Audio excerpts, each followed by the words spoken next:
there. We're gonna make some black bean brownies with peanut butter. They're super delicious. They have no flour, gluten-free, lots of protein. Let's make them. In the blender, I put 2 bananas, 2 ripe bananas. To that, I'm gonna add 6 eggs.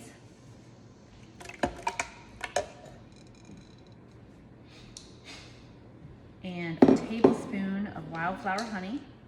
It's a local honey, so it's good for your allergies. Notice I had everything measured out before we started. That's always important to make sure you have all your ingredients. 3/4 of a cup of black beans that have been rinsed.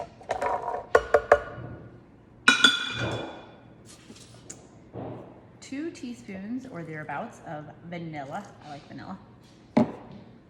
1/2 cup of, I use Hershey's Special Dark cocoa powder, and 1.5 teaspoons of baking powder, or 1/2 tablespoon, that's equivalent.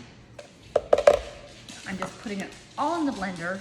I'm gonna just blend it all up, and we're gonna pour it in this prepared pan, and I'll show you what happens next. We'll visit with peanut butter and chocolate chips, and it is amazing.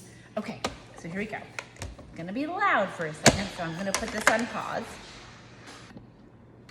All right, it's all blended. So now we just pour it in the prepared pan. I used nonstick foil. Back when I used to be a pastry chef, I used to use parchment paper. But to be honest with you, I really like the nonstick foil. It sticks less, it's much easier for cleanup, you can just lift it out. So I do 1 strip one way, 1 strip the other way. Easy breezy. Okay, let's go ahead and pour this batter in, and you'll see it's very liquidy. So it's real easy to just pour in. The original recipe did not have honey in it, but I felt that the cocoa powder was a little bitter, so I added a tablespoon of honey. This is a To Be Mindset recipe. The original also had a cheesecake topping, but as I don't really care for the flavor of stevia, I decided to use all natural peanut butter with no sugar added, and it is great. So who here likes brownies for breakfast? Well, that would be me. All right, so let's go ahead and add our peanut butter. And this is a very liquidy peanut butter. If it's not, then you can just dot it on there. And then we'll add our chocolate chips and we'll swirl it all together. So we're just gonna go ahead and swirl it in there. Make pretty designs if you like. If you find out it's coming too fast, then you can go ahead and use a spoon. And that's about all we need there. So we're just gonna go ahead and move this over.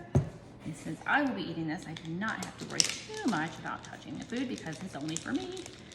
Maybe I'll share with my husband and my son, my daughter, but you know, mostly for me.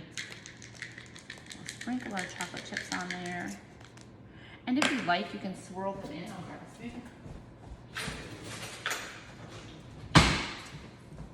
And we can just swirl that all in there so that it gets kind of in the center part as well. There we go.